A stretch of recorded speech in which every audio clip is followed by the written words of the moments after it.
नमस्कार दोस्तों। आज हम बात करेंगे पल्लव वंश के बारे में। दोस्तों, गुप्त वंश के बाद हर्षवर्धन के अतिरिक्त कोई ऐसी शक्ति नहीं हुई थी जो उत्तर भारत में राजनीतिक स्थिति को स्थिरता प्रदान कर सकती हो। तो इस समय दक्षिण भारत में दो महत्वपूर्ण वंश जो कि हैं कांची के पल्लव वंश और या कह सकते हैं बादामी या वातापी के चालुक्य वंश के शासन कर रहे थे। अगर हम बात करते हैं उसके उत्पत्ति के बारे में, तो कांची के पल्लव वंश के विषय में प्राथमिक जानकारी हरिसेन की प्रयाग प्रशस्ति एवं हेमसेन के यात्रा के विवरण में मिलती है। संभवतः अगर हम बात करें तो पल्लव लोग स्वतंत्र राज्य स्थापित करने के पूर्व 7 वाहनों के सम्मानित थे। इसके प्रारंभिक अभिलेख जो है प्राकृत भाषा में एवं बाद में संस्कृत में मिले। पल्लवों की उत्पत्ति के संदर्भ में अंतिम पंक्ति लिखा था वो प्रोफेसर राव के भी मानने पर भी विवश हो गए हैं कि पल्लवों की उत्पत्ति का पत्र विवादग्रस्त एवं अंधकार में निम्न है। पल्लव वंश के राजाओं का मूल कहाँ से हुआ, इस सवाल को लेकर इतिहास में बहुत तर्क वितर्क चलता है। पल्लव अभिलेखों में भी पल्लवों के भारद्वाज गोत्री तथा अश्वत्थामा का वंशज कहा गया है।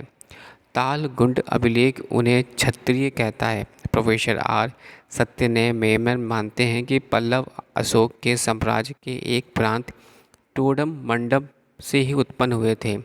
पल्लवों की उत्पत्ति का यही विचार अब तक सर्वश्रेष्ठ माना गया है। ऐसा लगता है कि पल्लवों में उत्तरी भारत के भारद्वाज गोत्री ब्राह्मणों तथा कांची के आसपास के राजवंशों में रक्त का मिश्रण था। यद्यपि पल्लवों में के राजनीतिक एवं तथा सांस्कृतिक उत्कर्ष का केंद्र कांची था, किंतु उनका मूल निवास तोमर मंडलम था। कालांतर में उनका साम्राज्य उत्तर के पेनादर नदी से दक्षिण के कावेरी नदी तक की घाटी तक विस्तृत हो गया।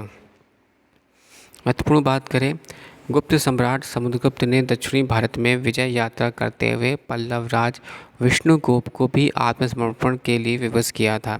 समुद्रगुप्त की यह विजय यात्रा 4वीं सदी के मध्य भाग में हुई थी। कठिनाई यह है कि पल्लवों में प्रारंभिक इतिहास को जानने के लिए उत्कीर्ण लेखों के अतिरिक्त अन्य कोई साधन हमारे पास नहीं है। इन लेखों में पल्लव वंश के राजाओं के अपने शासनकाल की तिथियां तो दी गई थी, इन पर राजाओं में कौन पहले हुआ कौन पीछे ये निर्धारित करना संभव नहीं है।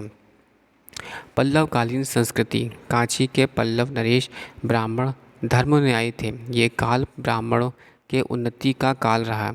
पल्लव राजाओं का शासनकाल नयनारों तथा अलवारों के भक्ति आंदोलन के लिए प्रसिद्ध रहा। नरसिंह वर्मन प्रथम ने शिव की उपासना में कई मंदिर बनवाए थे। परमेश्वर वर्मन प्रथम शिव का उपासक था।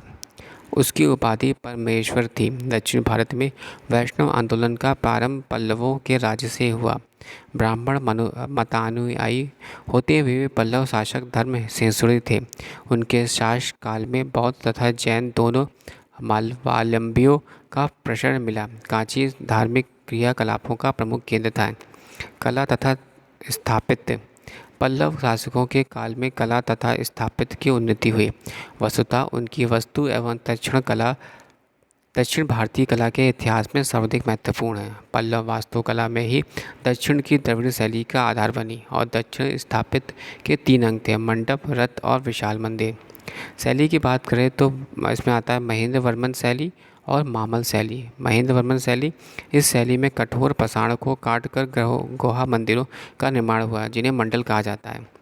मामल शैली, इस शैली का विकास नरसिंह वर्मन प्रथम के काल में हुआ। इसके अंतर्गत 2 प्रकार के स्मारक बने: मंडल तथा एकात्मक मंदिर जिन्हें रथ कहा गया।